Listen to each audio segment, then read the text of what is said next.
the very first Jaguar I-Pace in the United States goes to this family. There's good news and there's bad news here, as a lot of times it is with Jaguar.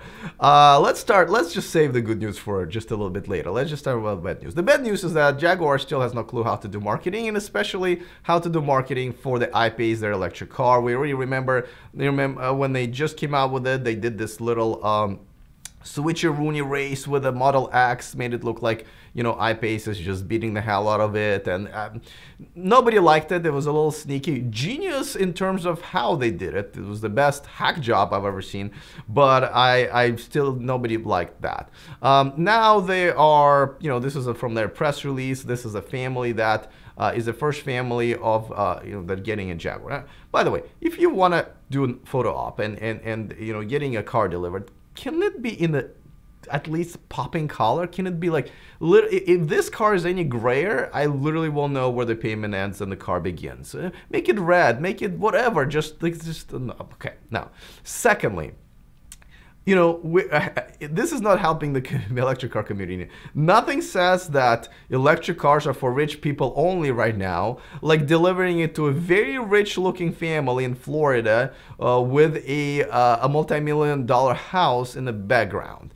You know, I think, depending what your target audience is, but, you know, I'm assuming all of these electric cars, luxury electric cars, are going to be competing with the same demographics as the Tesla demographics.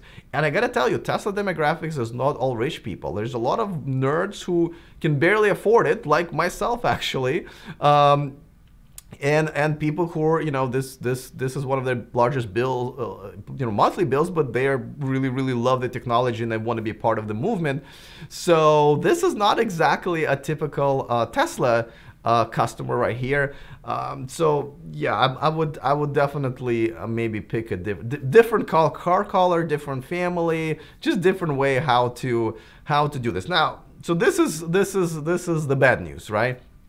Now, before I go to the, you know, good news, obviously I want to remind you guys that this channel and this video is sponsored by Avanex, the aftermarket accessories for Tesla. There is a discount code in the description of this video that they gave specifically for this community, so you guys can save yourselves a few bucks.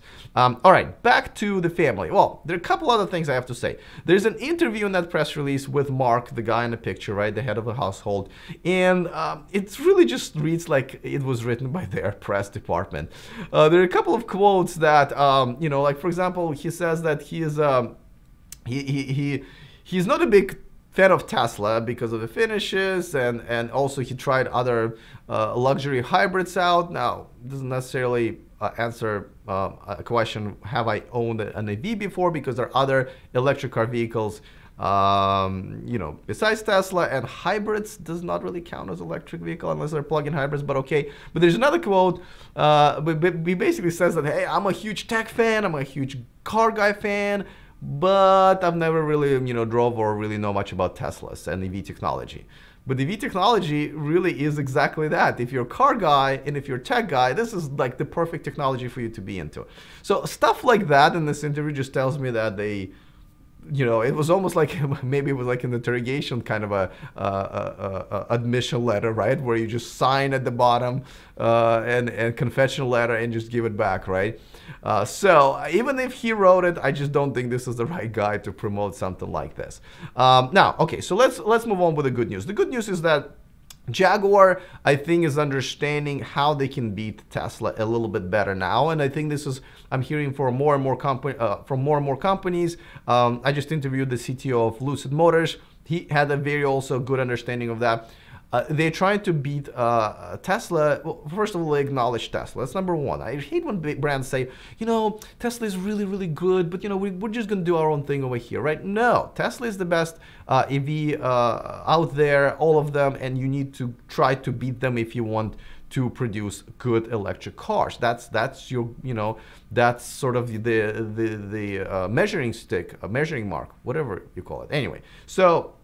But these guys admit that the Tesla is their competitor, and on top of that, what I think is really important is that they're saying, you know what, we can't beat them in a lot of different ways, but we can beat them in luxury. and we can beat them in the way we make our cars and service and so forth. You know, not really sure if reliability is Jaguar's thing, but just the build quality, we can beat them. Also, this guy in particular, this family, you know, they've like always been buying Jaguars. I think it's their 7th. This is another message they're trying to do, and I think this is the reason they kind of kept the grill that really they could have not have, and you know, they've sacrificed the drag efficiency. You know, they're targeting also to their own base that don't want to lose their existing clients, a lot of fans that they just love Jaguar. They want to make sure this electric car still appeals to them, and it looks like they're going to be doing a good job at that. I still think they should be going after the 99% of the rest of the market that still hasn't converted to electric cars, but the points that they need to hit as far as who their original first customers are and what their distinction is between them and Tesla, I think they're hitting good point. Let me know in the comment section, by the way, what do you guys think? Do you think do you think this is the right strategy for Jaguar and other brands to compete with Tesla? You know, name them by name and say, well, this is how we're better. We're not better in everything, but we're better in a couple of things that really do matter. All right, with that said, I just want to move on to the featured comment, and this one is about my video that I made yesterday about about the Model 3 hitting the 100,000 car produced milestone. Obviously, my singing skills were absolutely horrible, but Arvin here says, that is cool. You reported the 100,000th Model 3 news today. I posted that comment 3 days ago to every EV YouTube channel. The funny part was you and Ben is reporting the same thing, same day, but he means Ben Solons of Teslanomics, but you reported it first after being neutral in the community, and the fanboys missed it. Good job. Okay, so in probably Ben's defense, we were both at the same conference, Vid Summit in LA. Actually saw him. We had a quick chat.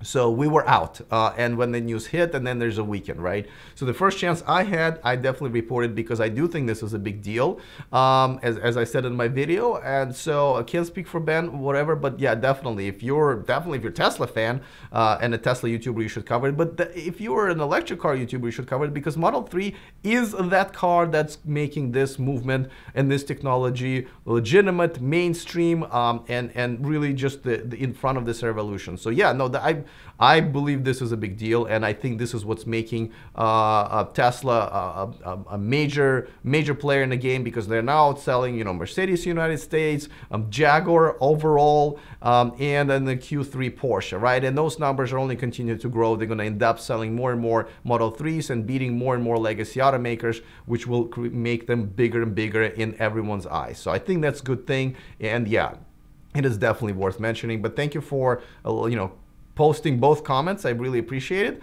So yeah, that's pretty much it for today. I will see you guys next time, and remember to stay charged.